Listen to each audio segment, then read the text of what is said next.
자초하겠습니다. 감사합니다. 네, 다음으로 전현희 최고위원의 발언이 있겠습니다. 송은석 국민의힘 비대위원장이 부임 첫날부터 김민석 국무총리 인준을 강행하는 순간 이재명 정부의 몰락이 시작된다라는 저주에 가까운 망언을 내뱉었습니다. 진짜 대한민국을 향한 국민의 열망으로 탄생한 새 정부가 어떻게든 망하기를 바라는 속셈이 드러난 것입니다. 내란에 대한 반성 없이 국정 발목 잡기만 일삼는 국힘은 국민의 힘이 아니라 국민의 적 아닙니까? 계속 국민과 대적해서 싸우려 한다면 몰락은 국민의힘 몫이 될 것입니다. 민주당은 국힘의 발목 잡기에 굴하지 않고 이번 주 안에 국무총리 인준안과 민생회복 추경안을 반드시 통과시키겠습니다. 내란 속에 윤석열을 탈옥시켜서 사법질서를 파괴한 심우정 검찰총장은 검찰을 몰락시킨 주요 책임자입니다. 비아폰으로 내란 세력과 내통하고 지기현 재판부의 윤석열 구속 취소 결정에 즉시 항고를 포기해서 탈옥시킨 심우정이 이제 자신의 탈주를 시도하고 있습니다. 선배 윤석열 전직 검찰총장처럼 검찰총장이라고 도저히 믿기 어려운 무책임하고 비겁한 행각입니다. 마지막까지 검찰개혁에 재뿌리는 심우정에 대한 엄정한 법 집행은 내란 종식의 핵심 과제입니다. 조은석 내란특검은 윤석열과 심우정을 철저히 수사해서 사법정의를 바로 세워주실 것을 촉구합니다. 민주당은 국민의 명령인 검찰개혁을 흔들림 없이 완수하겠습니다. 수원지법재판부가 이재명 대통령의 경기도 법인카드 사건 재판을 연기했습니다. 진작 이루어졌어야 할 당연한 조치입니다. 형사소송법 제245조에서 소추의 정의는 공소제기, 공소수행을 포함합니다. 즉 재판 진행이 소추에 포함된다라는 것이 형사소송법의 규정입니다. 따라서 헌법 84조, 형소법 246조에 의해서 대통령의 불소추 특권에는 기존에 진행되는 형사재판 수행도 포함되므로 재판이 중단되는 것은 너무나 당연합니다.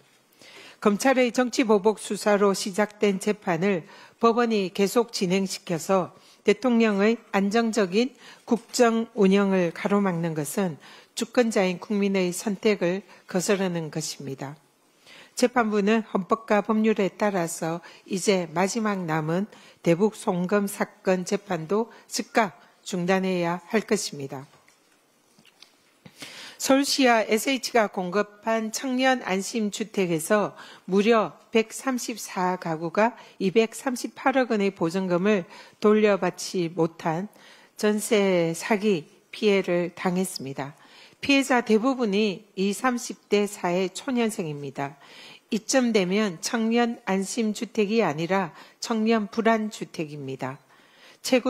최근에 서울 집값 폭등도 윤석열 정부와 오세훈 시장의 부동산 정책 오판에서 기인한 책임이 큽니다. 윤석열 정부의 선심성 부동산 정책 남발에 이은 오세훈 시장의 토지거래 허가제 졸속 해제와 재지정 번복은 그야말로 집값 상승에 기름을 부은 격이었습니다. 그 결과 지난 3월 서울에서 갭투자 의심주택 구매는 최근 5년 중에 역대 최다 건수를 기록했습니다. 오세훈 시장은 청년의 내 집 마련 꿈을 짓밟고 전세 사기 피해자로 전락시킨 자신의 실정을 반드시 사과해야 할 것입니다. 국민의힘이 이진숙 방통위원장 임기를 보장하라며 하필 제 권익위원장 사례를 들어서 비교하는 실로 터무니없는 주장을 하고 있어서 한 말씀 드리겠습니다. 한마디로 어불성설이고 매우 불쾌합니다. 전혀 다른 사례를 억지로 끼워 넣어서 정당화시키려는 그런 시도로 생각이 듭니다. 윤석열 정부 출범 당시를 기억해 봅니다. 이전 정권에서 임명된 저는 윤석열 정권과 국정 철학이 맞지 않아서 자진 사퇴하기로 결심을 했었습니다. 그래서 권익위 직원들과 주위에 사퇴 결심을 알렸고 실제로 권익위를 떠날 준비를 하고 있었습니다. 그런데 윤석열이 도어 스태핑 기자회견에서 공개적으로 저를 지목하면서 국무회의에 오지 말라고 했고 그 이후에 국무회의에서 일방적으로 제 자리와 명패를 빼버렸습니다. 대통령이 직접 권익위원장인 저에게 사퇴를 종용한 것입니다. 그리고 정권의 하수인인 감사원을 동원한 노골적인 표적 감사로 사퇴 압박 탄압이 이어졌습니다. 김원경 전 환경부 장관 블랙리스트 대법원 판례에 나와 있듯이 사퇴 압박 표적 감사는 징역 2년형에 해당하는 명백한 직권남용 범죄입니다. 대통령이 범죄 행위를 무서운 줄 모르고 범무서운 줄 모르고 저질렀던 것입니다. 이에 저는 윤석열 정권의 불의와 불법에 굴복하지 않겠다는 결단으로 모진 정권의 탄압을 각오하고 임기를 지키기로 한 것입니다. 그런데 이것을 이진숙 방통위 위원장과 저를 비교하니 참으로 어불성설이다 생각합니다. 윤석열 정권과 달리 이재명 정부에서는 전임 국무위원과 장관들에 대해서 사퇴 압박, 외압은 전혀 없습니다. 오히려 국무회의에서 전 정부에서 임명된 장관들 모두 예우를 받으면서 이재명 대통령과 함께 국정을 논의하고 있습니다. 지금 이런 상황에서는 얼마든지 이재명 정부에서는 자유의지로 국정 철학을 달리하는 그런 장관들은 새 정부에서 자신의 가치를 마음대로 결정할 수가 있습니다. 이진숙 방통위원장은 이재명 정부를 내부에서 흔들려는 트로이 목마가 아니라면 스스로 가치를 결단해야 합니다.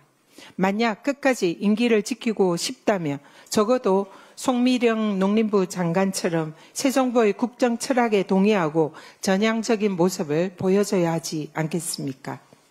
이진숙 위원장이 민주당과 이재명 정부의 공영방송 정상화 노력을 발목 잡으면서 자신의 안위만을 위해서 임기를 지키려 한다면 국민들께서 결단코 용서하지 않을 것입니다. 이상입니다. 네, 다음으로 한준호 최고위원의 발언이 있겠습니다. 네, 오늘은